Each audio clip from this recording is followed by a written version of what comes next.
வணக்கம் மக்களே, விழுப்புரம் கணேஷ் நகரில் தான் இருக்கோம். எருமனந்தாங்கல் ஏரி திறந்து விடப்பட்டு எப்படி குட்டை போல இருக்கு பாருங்க. மக்கள் என்ன கேட்குறாங்க, சுத்தமான குடிநீர், இந்த மாதிரி சாலை வசதி, பாதாள சாக்கடை பிரச்சனை இல்லாமல் இருக்கணும்னு கேட்குறாங்க. ஆனால் இங்கே வந்துட்டு நீர் வழங்கிட்டாங்க, ஆனால் அது குடிநீர் கிடையாது, ஏரி நீர் ஃபுல்லாக திறந்து விட்டுருக்காங்க. ஃபுல்லாக பாருங்க எப்படி இருக்குன்ட்டு. ஒரு தீவு போல ஆயிடுச்சு. இப்போ போறவங்க எல்லாமே வந்துட்டு தண்ணியில தாண்டி தான் போய் ஆகணும். எவ்வளவு கருப்பா எப்படி இருக்கு பாருங்க தண்ணி. அதுலதான் எல்லாம் போயிட்டு இருக்காங்க இந்த ஏரியா மக்கள். இது வந்துட்டே தான் இருக்கு தண்ணி. 2 நாளா விழுப்புரத்துல மழை இல்ல, புயல் எதுவுமே இல்ல.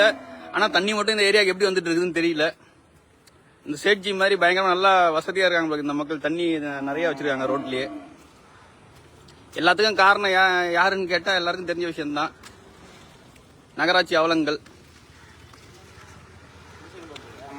எல்லா சைடும் தீவு போல இருக்குங்க சார். இது எப்போ இந்த தண்ணி இருக்கு? அப்பல இருந்து தண்ணி இருக்குங்களா? நைட்ல இருந்தே திடீர்னு தண்ணி வந்துருவா இருக்கு. இப்ப காலைல தகவல் வந்துச்சு, வந்து பார்த்தா இந்த மாதிரி இருக்கு. இன்னும் உள்ள போல, உள்ள போய் பார்ப்போம். ஃபுல்லா பாருங்க எப்படி அடர் பச்சையா.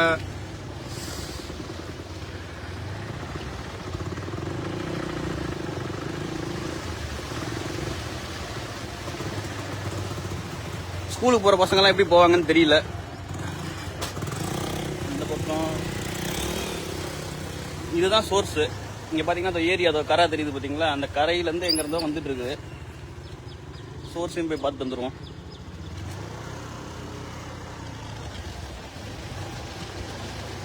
ஒரு பக்கம் என்னன்னா ஏரி திறந்து விடுறாங்க, ஒரு பக்கம் பாதாள சாக்கடை தண்ணி எடுத்து வடிகால் வாய்க்கால்ல விடுறாங்க.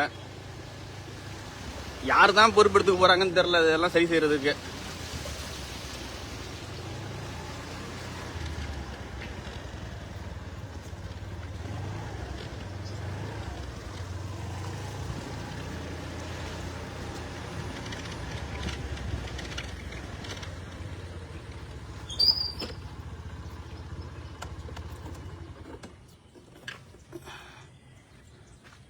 இதோ வருகிறது எருமனந்தாங்கல் ஏரி.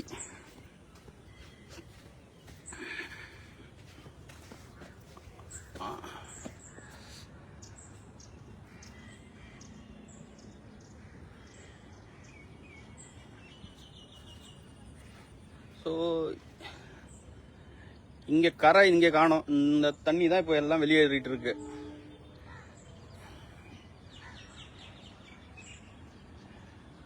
புயலின் காரணமா மழை அதிகமா இருந்துச்சுன்னா கண்டிப்பா இங்க ஏரியா ஃபுல்லாமே வந்துட்டு தண்ணியில மூழ்கிடும். இதோட ஏன் கரை நிப்பாட்டிருக்காங்கன்னு தெரியல. இங்க ஃபுல்லா ஏதாவது உடச்சு விட்டுருக்காங்க.